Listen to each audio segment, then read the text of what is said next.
안녕하세요. 저는 올해 36살 되는 평범한 직장인입니다. 저는 대기업 마케팅팀에서 근무하고 있습니다. 회사에서는 맡은 일 책임감 있게 해내는 사람으로 통해 있고, 겉보기엔 계획적인 삶을 사는 것처럼 보일지도 모르지만, 연애와 결혼만큼은 저 역시 남들처럼 고민도 많이 하고 잘해보고픈 마음이 컸습니다. 누구보다 현실적인 성격이라 결혼이라는 인생의 큰 선택 앞에선 더 조심스러워질 수밖에 없었거든요. 그런 제가 결혼을 결심할 만큼 믿음이 갔던 사람이 있었고, 1년간 조심스럽게 사랑을 키워온 끝에 드디어 함께 미래를 꿈꾸게 되었습니다. 그런데 문제는 바로 그때부터 시작되었습니다. 결혼은 둘만의 일이 아니다라는 말을 저는 곧 아주 제대로 겪게 되었거든요. 아들이 의사라는 이유로 처음부터 저희 집안을 무시하려 들던 예비 시어머니, 그분으로 인해 제가 생각했던 결혼의 로망이 순식간에 깨져버리고 말았죠. 무능력을 운운하며 지속적으로 저와 저희 가족을 무시하는 예비 시어머니께 더 큰 세상이 어떤 것인지 단단히 보여드리고 속 시원히 파혼까지 선물해드렸죠. 오늘은 그 이야기를 전해드리고자 합니다. 저는 성격이 온화하고 배려심 깊은 한 남성과 1년 넘게 교제해왔습니다. 그는 대학병원에서 근무 중이었고 직업은 의사입니다. 겉으로 보기엔 차분하면서도 속 깊은 사람이었죠. 지인의 소개로 만난 저희는 처음 만났을 때부터 서로의 가치관이 잘 맞는다고 느꼈고 서로에게 천천히 다가가며 관계를 쌓아갔습니다. 화려한 이벤트보다는 사소한 일상 속 배려가 쌓여가는 관계였기에 저는 그 사람과의 미래를 진지하게 고민할 수 있었습니다. 시간이 흐르며 자연스럽게 결혼 이야기가 나왔고 저희 두 사람 모두 그 결정에 망설임이 없었습니다. 양가의 인사도 무탈하게 마쳤고 결혼 준비도 큰 갈등 없이 조용히 진행되고 있었습니다. 예식장, 날짜, 드레스 투어 같은 것들도 차근차근 준비해 나가던 중이었죠. 겉보기엔 모든 것이 순조로운 것처럼 보였습니다. 결혼을 앞두고 제 부모님께서는 신혼집을 마련해 주시기로 하셨습니다. 부모님은 한 번뿐인 결혼인 만큼 제가 하고 싶은 방식으로 결혼식을 준비할 수 있도록 지지하고 도와주셨고 신혼집 마련으로 인한 재정 걱정은 하지 않아도 된다며 20평대 정도 되는 신축 아파트를 선물로 주셨습니다. 위치도 좋았고 내부 인테리어도 깔끔하게 구조되어 있었습니다. 둘이 살기엔 공간도 넉넉했고 무엇보다 정돈되고 단정한 분위기가 저희에게 딱 마음에 드는 곳이었습니다. 부모님의 배려와 준비 덕분에 저는 더없이 감사하고 기쁜 마음이 들었었죠. 하지만 그 기쁨은 예상치 못한 누군가의 반응에 오래 기뻐하지는 못했었습니다. 결혼 이야기가 본격적으로 오가던 어느 날, 예비 시어머니께서 신혼집 이야기를 처음 듣고 보인 반응은 제가 전혀 예상치 못한 반응이셨습니다. 겉으로는 웃으며 넘기시는 듯 했지만 말끝마다 미묘한 불만이 느껴졌고 시간이 지나며 점점 더 노골적인 반응으로 바뀌었습니다. 집의 크기나 위치에 대한 불평 혹은 제 친정의 준비가 부족하다는 식의 뉘앙스를 계속 풍기셨죠. 그런데 신혼집이라면 최소 30평은 돼야 하는 거 아니야? 이건 뭐 둘이 딱 붙어서 살아야겠구만. 아무리 신혼이라도 그렇지 사돈댁은 손자 손녀 볼 생각이 없으시다는 건가? 요즘 아파트야 구조가 잘 빠졌다지만 의사가 사위인데 겨우 이런 평수의 집을 선물로 주신다는 건 좀... 나는 솔직히 집을 선물로 주신다길래 엄청 기대했었거든? 딸 결혼하는데 당장에 집을 사주신다고 하시니 사위가 제법 많이 마음에 드시는가 보다라고 생각했지. 근데 혼자 사는 것도 아니고 결혼인데 그렇게 작은 집을 해주신단 말이야? 엄마, 그게 무슨 말이야? 그런 말을 왜 예진이 앞에서 이야기하는 거야? 신혼집은 우리 둘 살 집이고 우리가 괜찮으면 되는 거지. 엄마가 그렇게 하나하나 불만을 얘기하면 해주시는 입장에서 뭐라 생각하시겠어. 그리고 평수, 위치, 집 구조도 다 우리 생활에 맞게끔 알아보시고 해주신 거야. 엄마 보여주려고 사는 집도 아니잖아.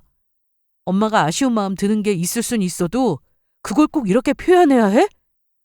아니, 사실이 그렇잖아. 요즘 신혼집으로 그 정도 사이즈면 자녀는 안 낳을 생각인 거냐고.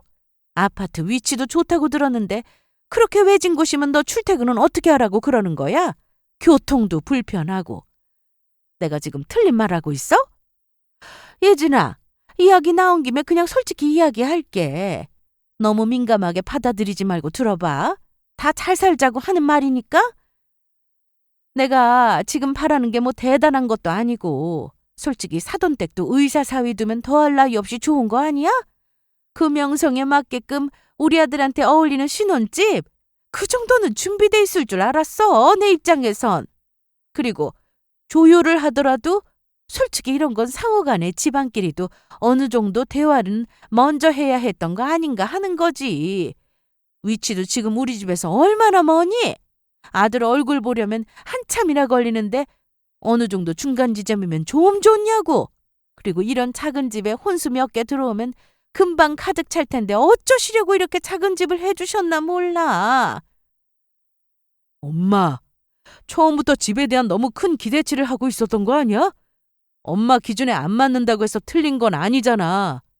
우리 결혼 문제 엄마가 자꾸 이런 식으로 관여하면 우리 둘 다 힘들어. 엄마가 그렇게 말할수록 엄마한테 앞으로 우리 결혼 이야기 일절 아무것도 이야기 안 해주고 싶다고. 우리가 서로 이해하고 배려하면서 준비해 온 거야. 엄마는 좀 지켜봐주면 안 돼? 그리고 뭐 내가 잘나서 해주시는 것도 아니고 예진이 사랑하는 마음에 해주시는 집인데 왜 엄마가 불만인 거야? 이 이야기로 예진이가 얼마나 마음 불편하겠느냐고. 이 이야기 이제 그만해. 괜찮아. 어머님 걱정하시는 것도 이해는 해. 아직 집을 직접 보여드린 적도 없으니까 말로만 들으셨을 때 걱정되실 수도 있다고 생각해요. 부모님께서 주신 집은 저희 둘이 살기에는 충분하다고 생각했어요. 실용적인 구조라서 오히려 불필요한 공간 낭비도 없고요. 위치도 출퇴근을 고려해서 골랐어요. 양쪽 다 어느 한 명 너무 멀지 않은 곳으로요. 어머님 댁에서는 조금 멀 수도 있겠네요. 신혼집에 어머님 보시기에는 조금 아쉬워 보일 수도 있겠지만 저희는 만족하고 있어요. 처음 집 계약할 때부터 결혼을 앞두고 저희 둘 함께 만들어가는 공간이었으면 해서 많은 고민하고 저희가 고른 평수예요. 부족한 점은 앞으로 천천히 채워가면 된다고 생각했고요. 꼭 처음부터 완벽할 필요는 없잖아요. 하지만 어머님 말씀도 사견은 들을게요. 그리고 무엇보다 저희 부모님께서 해주시다 보니 저희도 이렇다 저렇다 말씀드리기도 싫고 그저 감사한 마음으로 받고 싶었어요. 혹시 불편하셨던 부분은 더 나은 방향으로 바꿔볼 수 있으니까 말씀해 주시면 참고는 하겠습니다. 지금은 그저 저희의 마음을 담은 공간이라는 걸 이해해 주셨으면 좋겠어요. 너는 뭐 엄마를 아무 말도 못하게 하니? 그래. 내가 그렇게 관여할 일도 아니긴 하지만 아쉬운 마음에 이야기하는 거야. 출퇴근 거리 고려해서 골랐다니 뭐. 그건 너희가 살 집이니까 알아서 해라. 말만 하면 성질을 내서 참. 더는 얘기 안 할게. 어머님은 마주 앉은 순간부터 대화의 대부분을 불만 섞인 말들로 채우셨습니다.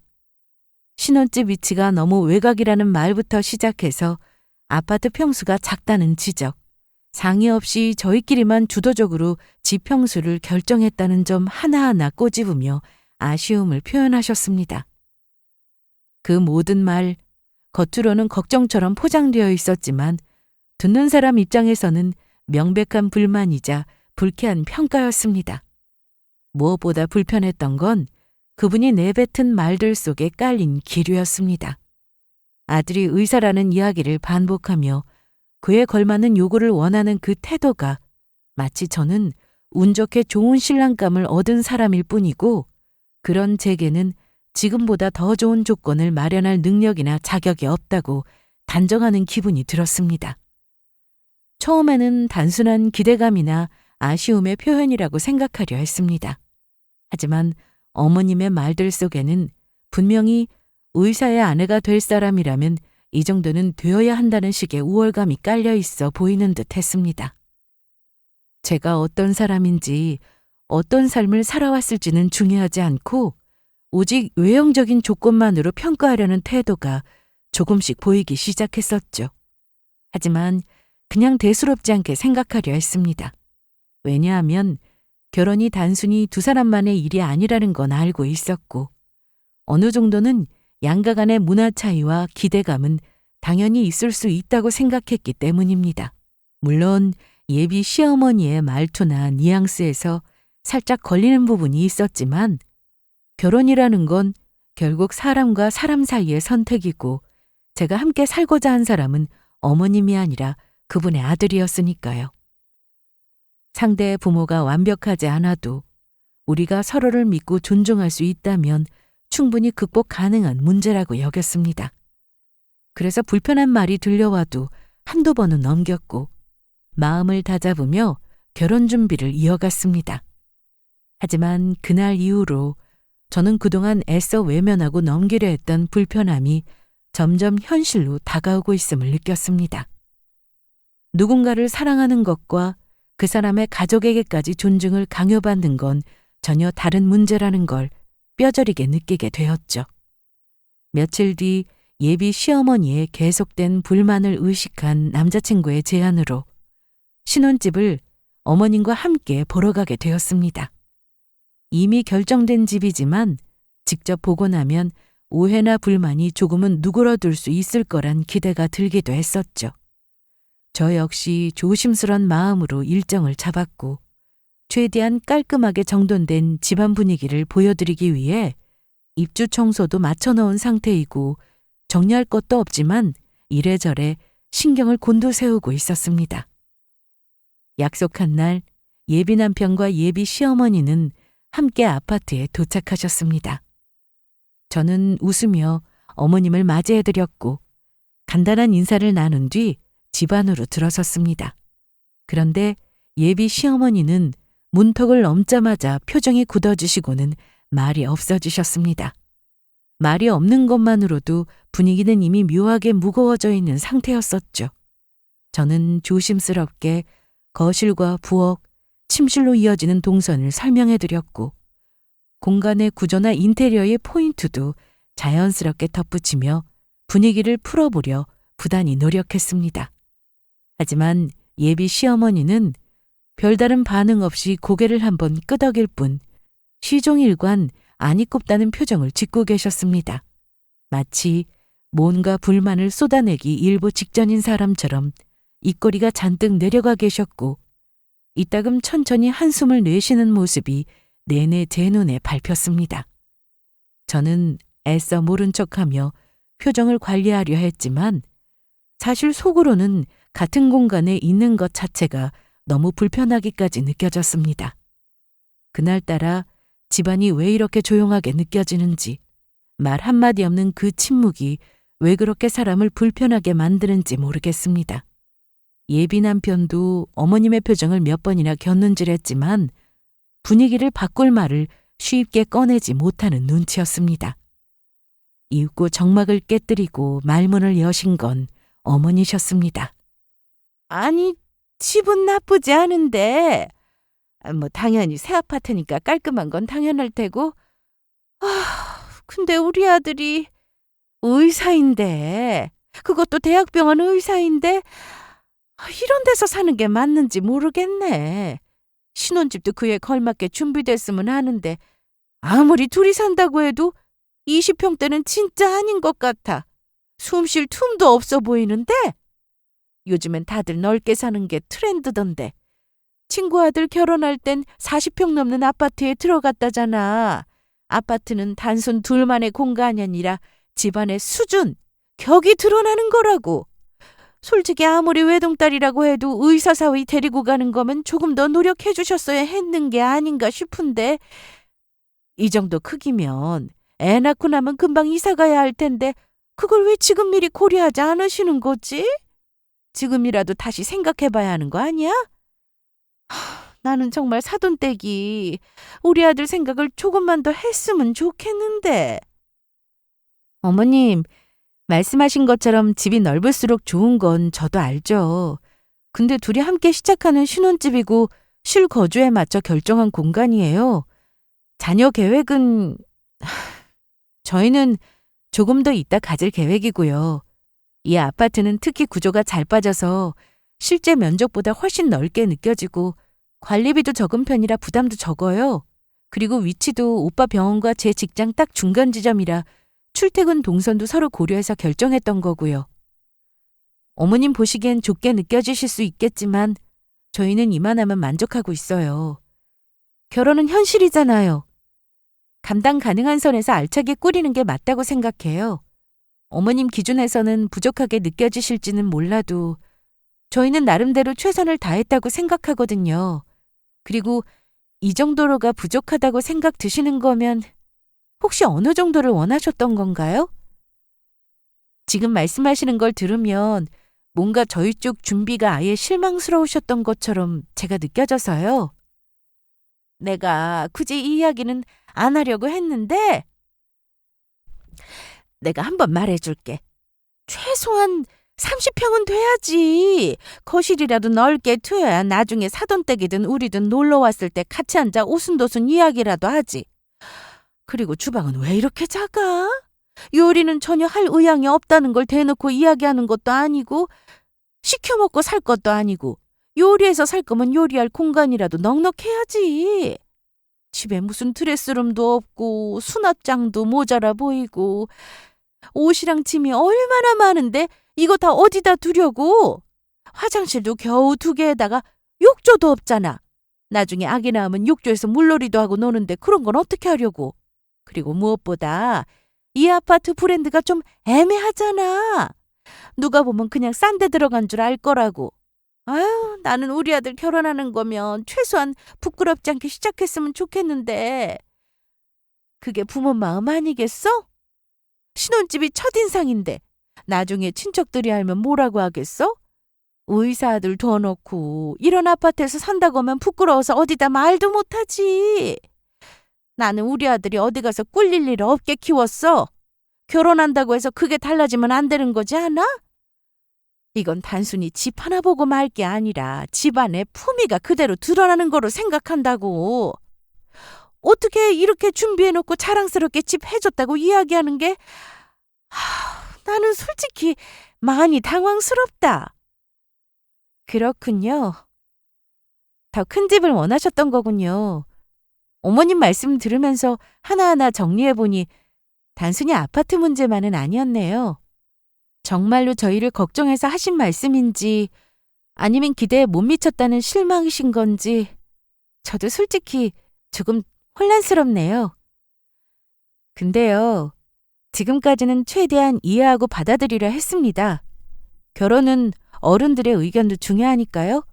하지만 계속 이런 말씀을 들으니까 저희가 무언가 크게 잘못하고 있는 것처럼 느껴지네요. 어머님 기준엔 자꾸 부족하고 못 미치는 집일지 몰라도 저희 둘은 분명히 많은 고민과 애정을 담아 준비한 공간이에요. 처음부터 이 집이 완벽에 못 미칠 수는 있어도 저희에겐 충분히 의미 있는 시작이라 생각합니다. 어머님 말씀 듣고 나니 문득 궁금해지긴 하네요. 어머님은 이 결혼에 대체 뭘 원하셨던 거예요? 더 큰 집? 더 화려한 조건? 아니면 그냥 의사 며느리라는 이름에 걸맞은 재력을 가진 집안이 필요하셨던 거세요? 어머, 얘 말하는 것 좀 봐. 너가 말해달라서 말해줬더니 어디서 어른한테 또박또박 말대답이야? 나도 어느 정도 말 가려서 이야기한 거야. 근데 어디서 포르장머리 없이 눈을 시퍼렇게 뜨고 이야기를 하는 거니, 너 지금? 너 의사 되기 얼마나 어려운지 몰라 그래? 그런 아들 장가 보내는데 너 같으면 이런 집에 보내고 싶겠냐고. 고작 이런 아파트 주면서 생색이란 생색은 다 내고 내가 얼마나 기가 찬지 네가 알기나 하냐고. 지금 뭐라고 하셨습니까? 방금 이런 집이라고 표현하셨는데 저희 집을 말씀하시는 건가요?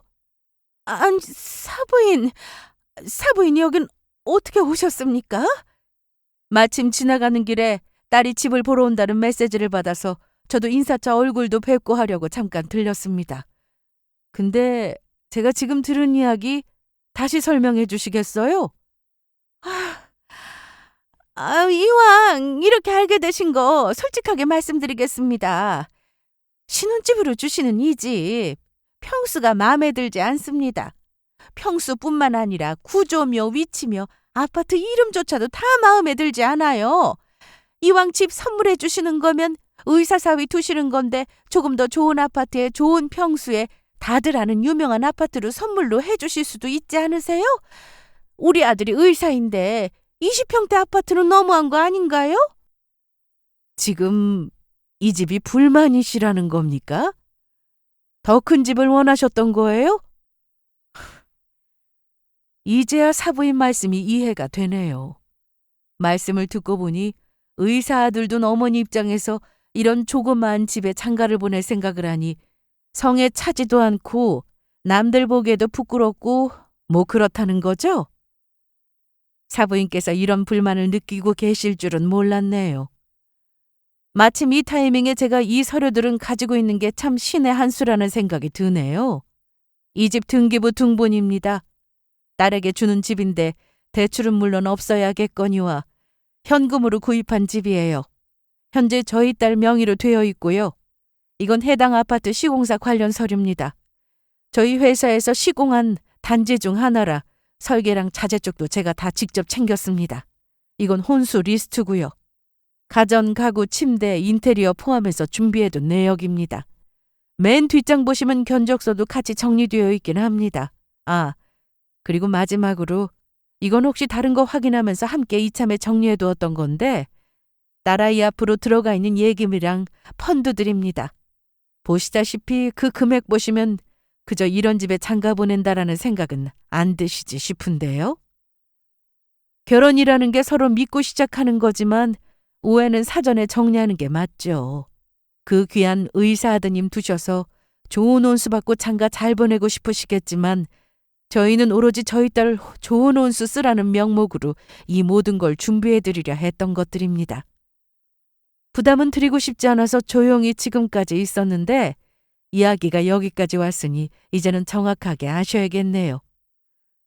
본인 아들 귀하시죠? 저도 제 딸 너무 귀합니다. 그래서 침대 하나를 골라도 매트리스며 프레임까지 꼼꼼히 따지고 가장 비싸고 좋은 거로 해주려고 했습니다. 그런데 더 큰 집, 더 고급스러운 인테리어, 더 넓은 평수를 원하는 이유가 당신 잘난 아들 때문이에요? 아니, 사부인 회사에서 시공했다고요? 아니, 그런 쪽으로 일을 하시는 겁니까? 전혀 몰랐네요, 정말. 제가 괜한 말을 했네요. 저는 그런 줄도 모르고 오해를 했네요. 아이고, 정말 몰랐습니다. 아파트가 이렇게 잘 빠진 이유가 다 그런 이유에서였군요. 이런 배경이 있는 줄은 전혀 몰랐네요. 사부인께서 이쪽 일을 하신다는 건 제가 들어본 적이 없어서. 혼수도 그렇고, 아유, 정말 많이 준비하셨네요. 제가 좀 상황을 모르고 제 기준으로만 생각했던 것 같네요. 아들 걱정만 하다 보니 괜한 생각이 많아져서, 아이고, 죄송합니다. 제가 생각이 짧았어요. 그렇게까지 정성 들이셨을 줄 몰랐습니다. 제가 몰라서 그랬던 거니 한 번만 양해해 주시면 감사하겠습니다. 예, 앞으로는 조심할게요. 아우, 진짜 제가 좀 당황했네요. 저는 원래 아이들 일엔 깊게 개입하지 않는 편입니다. 결혼이라는 게 두 사람이 중심이 돼야 하는 일이지 부모가 나서서 뭐 좋을 게 있다고요. 그래서 그동안은 조용히 뒤에서 지켜보고만 있었는데 오늘 사부인 말씀 들으면서 아차 싶은 생각이 드네요. 사람은 자기가 가진 걸 떠나서 어떤 태도를 가지고 있는지가 더 중요하다 생각합니다. 그 점에서 저는 이 결혼 엄마 된 입장에서 반대하고픈 생각이 들거든요. 조건이 맞고 형식에 갖춰졌다고 해도 마음이 다치면 그건 이미 어긋난 관계이지 않겠습니까? 지금이라도 이런 모습들을 미리 알게 된 건 오히려 다행이네요. 저희 아이가 감정 소모하면서 억지로 맞춰가야 하는 관계라면 저는 이 결혼 못 시킵니다. 잘난 의사 아들 사이로 드릴 마음도 없고요. 예? 사부인, 그건 너무 갑작스러운 말씀 아니십니까? 결혼이 무슨 장난도 아니고 어떻게 그렇게 쉽게 다시 생각한다는 말을 하세요? 제가 말실수한 거 압니다. 기분 상했다면 사과드리고요. 그런데 그렇다고 결혼 자체를 반대하시는 건 너무 오버하시는 게 아니에요? 지금껏 준비해온 건 뭐가 됩니까? 저희 아들은 아무 감정 없어서 조용히 있었던 줄 아세요? 그동안 얼마나 정성껏 잘하려고 했는데 지금 이 순간에 짧은 대화로 이런 식으로 매듭 지으시면 곤란하죠. 제가 조금 앞서간 건 인정합니다. 근데 그게 그렇게까지 제 결격 사유가 되는 겁니까? 사부인께서도 엄마시니 잘하실 거 아닙니까? 자식 결혼 앞두고 마음도 뒤숭숭하고 예민해질 수 있다는 것을요. 결혼은 사부인 말처럼 두 사람이 하는 거지 저희가 관여할 일은 아니라 생각합니다. 괜한 오버하지 말자고요, 우리. 결혼이 장난이 아니라는 말씀 저도 동의합니다. 그렇기 때문에 저는 더더욱 이 결혼을 가볍게 넘길 수 없다고 판단하는 거예요. 지금껏 준비해온 게 아깝다고 하셨는데 그동안 조용히 넘어간 말들, 모른 척했던 무시, 그걸 다 견디며 저희 아이가 쌓아온 감정은 안 아까울까요? 지금 이 한 번의 모습으로 지금까지 저희 아이가 어떤 대접을 받았는지 안 봐도 눈에 뻔하네요. 사부인 말씀처럼 저도 엄마입니다. 딸이 좋아서 하는 결혼이라면 딸을 위해서라도 모른 척 넘어갈 수도 있기야 합니다. 그런데요, 오늘 이렇게 직접 뵙고 보니 제가 엄마이기에 더욱 그냥 넘어가면 안 될 것 같아 보이네요. 결혼은 두 사람이 하는 게 맞죠. 그런데 가족이라는 이름으로 다른 사람을 함부로 깎아내리는 말과 태도는 누구도 받아들일 이유가 없습니다. 오버라고 하셨나요? 사부인 입장에선 그렇게 느끼실 수도 있겠네요. 본인이 한 말도 오버라고 생각 안 하시고 계실 테니. 하지만 대수롭지 않은 말들이 제 딸에겐 결혼을 다시 생각하게 만들 만큼 충분히 상처가 됐다고 생각합니다. 사부인께서 오버라고 표현하신 그 판단, 저는 오히려 너무 늦게 알게 돼서 안타까울 뿐입니다. 제 자식이 사랑하는 사람의 어머니에게 조건이 어쩌니 평수가 어쩌니 그렇게 평가받고 있는 걸 가만히 지켜만 보는 부모가 어디 있겠습니까? 그리고 의사가 뭐요? 뭐 그리 대단하다고요? 저희 딸이 기죽고 숙이고 들어가야 할 정도로 잘난 거 아니라는 생각합니다. 돈 잘 버는 직업이니 대접해주고 살아야 한다면 저희는 능력 좋은 부모 있으니 그럴 필요 없다고 말해드리고 싶네요. 아니, 우리 아들이 뭐가 어때서요? 능력 좋은 건 좋으신 거고 우리 아들도 어디 나가 꿀리는 거 없습니다. 그런 식으로 사람 무시하는 건 또 처음 보네요. 아니, 뭐 이런 경우가 다 있습니까? 결혼 한번 하려다가 이렇게 기세등등하게 재력 자랑까지 들어야 하는 건가요, 제가? 천난 아들 뒀다. 이런 식으로 휘둘리는 꼴이 날 줄은 참 어이가 없네요. 어머님, 지금껏 불편했던 말도 그냥 넘겨드렸고 모욕처럼 느껴졌던 말들도 그저 실수겠지 하고 참았습니다. 하지만 저희 어머니한테까지도 똑같이 행동하시네요. 지금 말씀 들으면서 확실히 알겠습니다. 제가 무리해서 노력할 이유가 없는 관계라는 걸요. 사람 사이에 가장 무서운 게 뭔지 아세요?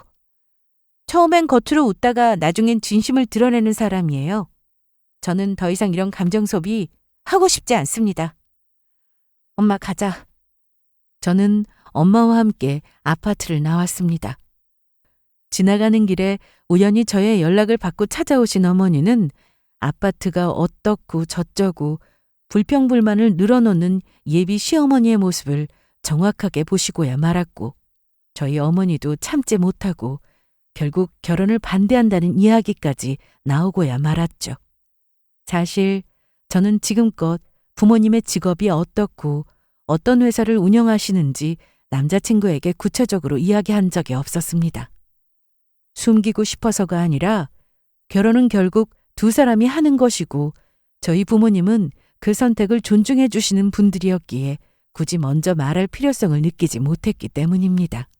그래서 그냥 아직 두 분 다 정정하게 일 잘 다니고 계신다 정도만 이야기했었고, 남자친구도 굳이 어떤 직업이신지 어디서 일하는지 궁금해하지도 않았습니다. 누군가의 자녀로 평가받기보다는 제 이름 그대로 존중받고 싶었고, 저 자신만으로도 충분하다는 마음으로 결혼 준비를 해왔었습니다. 그런데 예비 시어머니가 보인 모습은 제가 그토록 피하고 싶었던 조건만 보는 시선 그 자체였습니다. 기본적인 존중이 결여되어 있는 분이시라는 걸 확실히 알 수 있었습니다. 사랑이 아무리 크다 해도 그 사랑을 둘러싼 환경이 존중과 배려 없이 흘러간다면 결국 그 감정도 상처로 남을 수밖에 없다는 걸 알기에 저는 이 결혼은 성사될 수 없을 거라는 걸 직감했습니다. 그날 이후 남자친구는 저에게 연락이 오지 않았습니다. 저 또한 연락하지도 않았고요. 누가 먼저였다기보다는 서로가 동시에 멈춘 느낌이었습니다. 아마 각자 생각할 시간이 많이 필요했던 것 같습니다. 시간은 그저 아무 일도 없던 듯 지나갔고요. 그리고 일주일쯤 뒤였을까요? 남자친구에게 연락이 왔습니다. 잘 지내냐고요. 예전 같았으면 바로 답장이라도 했겠지만 이제는 제법 사이가 많이 멀어진 기분 탓에 그냥 무시하고 하던 일을 하려 했었습니다. 그로부터 몇 시간 뒤 결국 남자친구에게서 전화가 걸려왔습니다. 며칠 동안 연락 못해서 미안해. 솔직히 나도 마음이 많이 복잡했어. 엄마가 그날 한 말들 나도 들으면서 많이 과하다고 생각했어. 그래서 말리려고 했는데 어머니까지 오시는 바람에 나도 좀 상황이 어떻게 돌아가는지 모르겠더라고. 네 입장에서 불쾌했을 거란 것도 알아. 그런 자리에서 그런 말을 들었으니까. 그런데 어머님도 그 자리에서 계속 서류까지 꺼내면서 따지시니까 솔직히 나도 당황스럽더라. 우리 엄마 성격이 말은 거칠어도 그렇게 나쁜 뜻으로 한 말은 아닐 텐데. 물론 표현이 잘못된 건 맞지. 그래도 굳이 그렇게까지 그 자리에서 결혼을 반대한다느니 그런 말씀까지 하셨어야 했을까? 결혼 준비하다 보면 양가에서 충돌도 생길 수 있고 그럼 서로 조율하면서 맞춰가면 되는 거잖아. 안 그래? 나도 네 입장 생각 안 하는 거 아니야. 근데 좀 더 부드럽게 넘어갈 수도 있었던 일이지 않았나 하고 아쉬워서 하는 이야기야. 이걸로 결혼을 다시 생각해야 한다는 말까지 나오는 건 너무 극단적인 것 같아서. 그게 그렇게까지 따진 것처럼 보였구나. 우리 엄마가 못한 말 한 것도 아닌데 왜? 그리고 그 자리에서 어머님 불평불만 들을 때 내가 어떤 기분이었는지는 꼭 알아줬으면 좋겠어.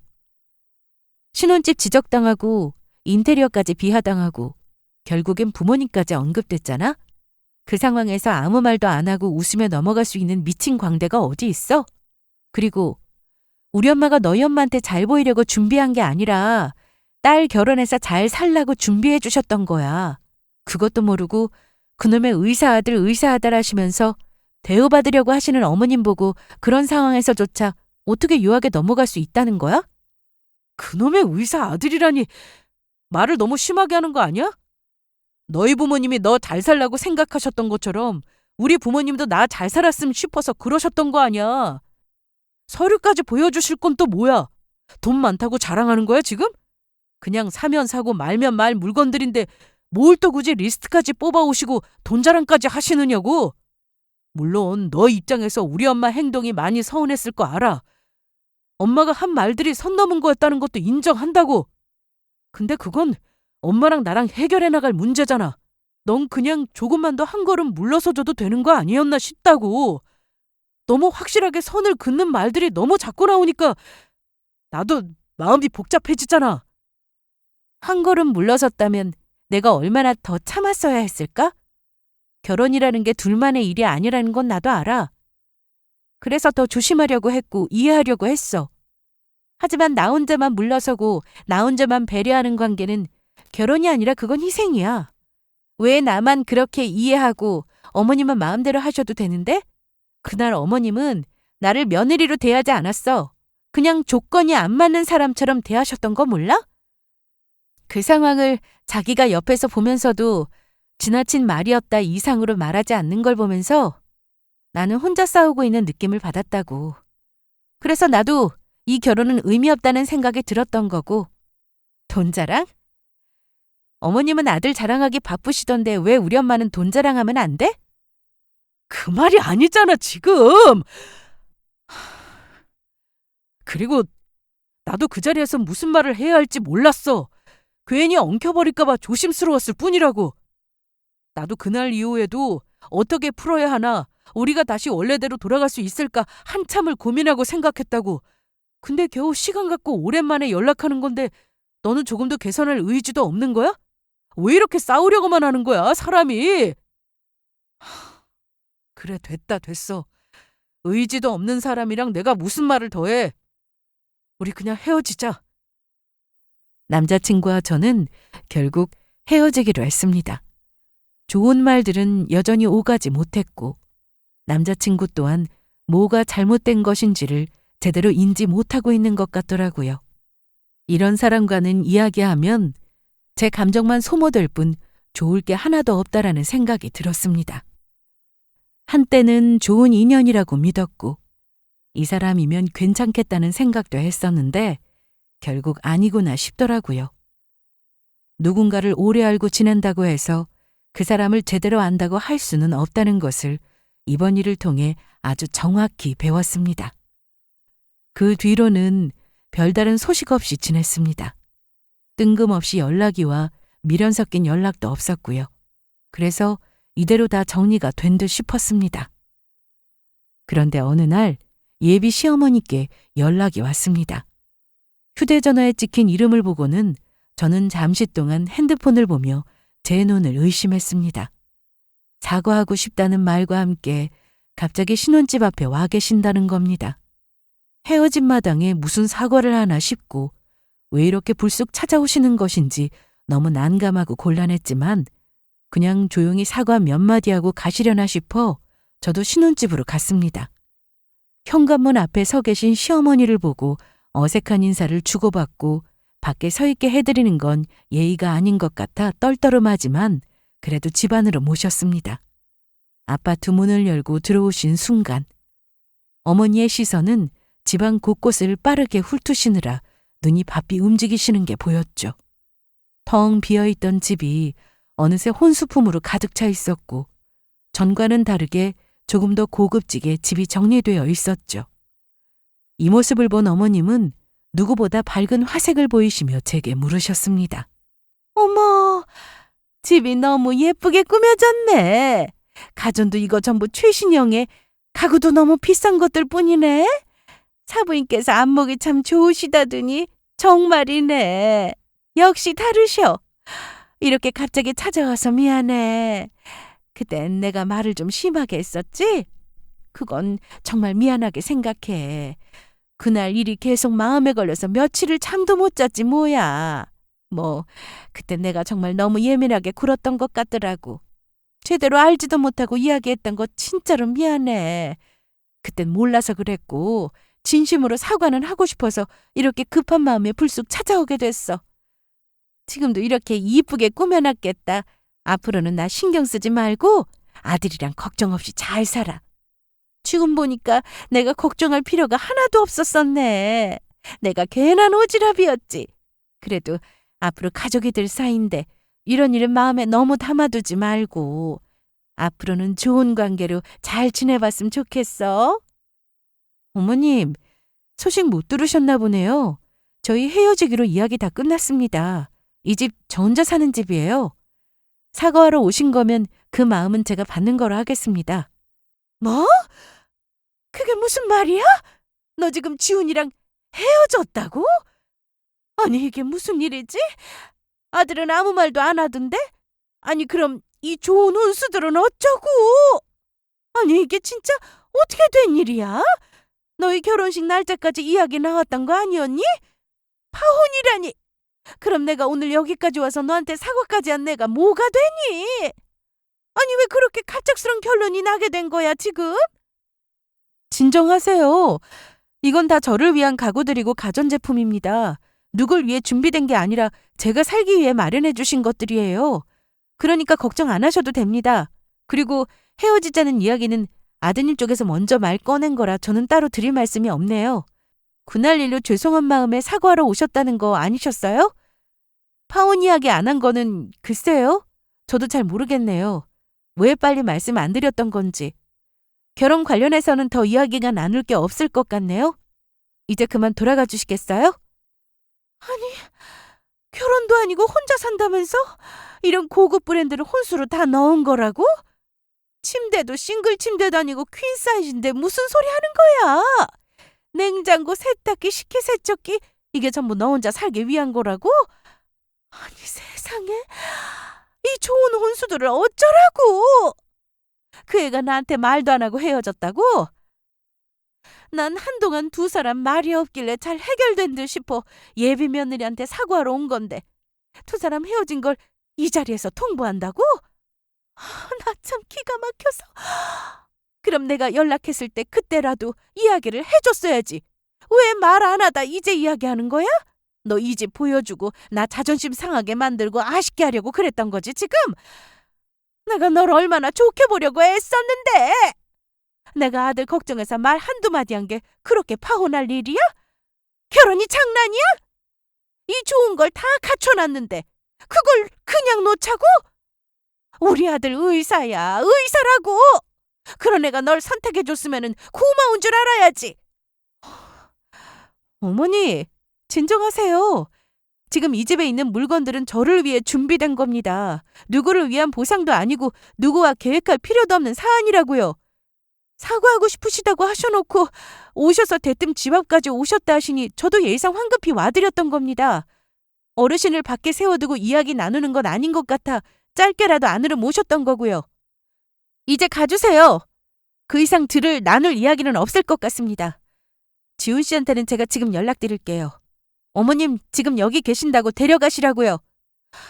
그리고요 어머님, 제가 진짜 이런 말씀은 안 드리려고 했는데 결혼은 서로 조건을 따져가며 거래하듯 시작하는 게 아니라고 생각했거든요. 사람을 사람으로 보고 그 사람이 어떤 가치관을 가지고 있는지가 더 중요하다고 믿었고요. 그런데요, 어머님 말씀을 들으면 들을수록 저는 제가 처음부터 너무 순진했구나 싶더라고요. 평수로 사람을 판단하고 부모 배경으로 태도를 바꾸는 분과 가족이 될 생각을 했다는 게 제 입장에선 꽤 부끄러운 일이 아닌가 싶습니다. 이 집이 몇 평인지 혼수가 얼마짜리인지 그게 그렇게 중요하셨다면 애초에 저 말고 조건에 맞는 며느리감을 찾아보셨어야죠. 저는요, 어머님 마음에 들려고 살아온 사람 아니고요. 앞으로도 그럴 생각 없습니다. 그러니까 지금이라도 어머님 눈에 차는 며느리감 찾으세요. 저는 어머님 같은 분과 가족이 되지 않게 된 것 정말 다행이라고 생각합니다. 아드님께 연락드려 놓을 테니까 이만 돌아가 주세요. 제 할 말을 모조리 쏟아낸 뒤 저는 곧바로 남자친구에게 전화를 걸어 어머님을 모시고 가줄 것을 이야기했습니다. 전화를 끊고 난 뒤 저는 불편한 자리에서 조금 어머님과 떨어져 거실 창문 쪽에 서 있었습니다. 예비 시어머니는 저의 말에 기가 차신다는 반응 보이셨고 여전히 중얼거리며 혼잣말을 하고 계셨고 그 말들 중에는 아까워서 미치겠다는 말도 이럴 줄 알았으면 말을 그렇게 안 했지라는 말도 섞여 있었습니다. 저는 듣는 내내 기가 차고 어이가 없었지만 굳이 반응하지 않습니다. 이렇게 멀끔하게 잘 정돈된 집과 고가의 혼수품들을 보시고는 아쉬운 마음에 배가 많이 아프셨나 봅니다. 남자친구가 오는데 그리 오랜 시간이 걸리지 않았습니다. 허둥지둥한 얼굴로 찾아왔고 남자친구의 눈빛은 당황 그 자체였습니다. 저와의 시선을 마주치지도 못하고 어머님께 가자며 자세한 이야기는 가는 길에 설명하겠다고 타이르듯 이야기하더라고요. 남자친구는 저에게도 무언가 말하려는 듯 제 쪽을 바라봤지만 저는 고개를 돌려 시계를 바라봤습니다. 빨리 나가달라는 뜻으로요. 남자친구는 어쩔 수 없이 눈을 피한 채 어머니를 부축했고 저희 집을 나섰습니다. 예비 시어머니는 현관을 나서면서도 끝끝내 입을 다물지 않았습니다. 아유, 내가 미쳤지. 내가 미쳤어. 세상에 이런 경우가 어디 있냐고. 내가 진짜 못 살아, 못 살아. 이 혼수가 얼만데, 침대만 해도 이게 얼마짜린데 이걸 놓치게 생겼냐고. 너는 왜 헤어진 걸 이야기를 안 해준 거야, 엄마한테? 무슨 결혼을 이렇게 허무하게 끝내, 응? 이런 식으로 끝내는 게 어디 있느냐고. 두 사람 다 장난치는 거지? 일부러 골탕 먹이는 거지? 파혼은 무슨 파혼이야? 그냥 없던 일로 해. 없던 일로 하라고! 내가 이렇게 사과할게, 응? 예진아, 한 번만 다시 생각해라, 응? 다시 생각해봐. 내가 앞으로 집 문제로 일절 아무 언급도 안 할게, 응? 예진아, 예진아! 어머님께서 뱉으신 말들은 저를 향한 것인지, 아들을 향한 것인지, 아니면 스스로를 향한 한탄인지 중구난방으로 다 섞여 있었습니다. 어머님은 흥분한 목소리로 현관문을 나가시면서도 계속 울분을 토해내셨습니다. 저는 이 모든 광경이 누군가의 마지막 발악처럼 보였습니다. 인연이라는 게 끊어질 땐 되게 조용한 법인데 이 관계는 끝까지 시끄럽게 사라져주고 있었죠. 어머님은 거의 끌려가듯 제 집을 나가셨습니다. 그래서 오히려 실감이 났습니다. 아, 정말 끝이구나 하고요. 정말로 파혼한다 하니 손까지 비시며 저를 붙잡으시려는 외침이 너무 불편하게 느껴졌습니다. 문이 닫히고 나서야 비로소 집안이 조용해졌습니다. 저는 한동안 아무 말 없이 현관 앞에 서 있다가 거실로 돌아와 소파에 앉았습니다. 정말 진절머리 나는 상황에 고개가 절로 절레절레 되더라고요. 조금 전까지의 소란이 마치 꿈처럼 멀게 느껴지고 워낙에 정신없는 일이 지나고 나니 묘한 정적이 남아 있었습니다. 저는 소파에 앉아 생각하다 보니 남자친구와 좋았던 순간들도 어렴풋이 기억에 스쳐 지나가고 함께 기대했던 미래도 생각이 났었습니다. 이 모든 게 거짓은 아니었던 게 분명한데 그렇다고 진심이 있었다고 해서 끝까지 함께 할 수 있는 건 아니란 걸 알겠더라고요. 사랑도 결혼도 인연도 결국엔 서로가 서로를 지켜주려는 태도가 없으면 의미가 없다는 걸 이번 일을 통해 뼈저리게 느꼈습니다. 지금 생각하면 참 지긋지긋한 일이었습니다.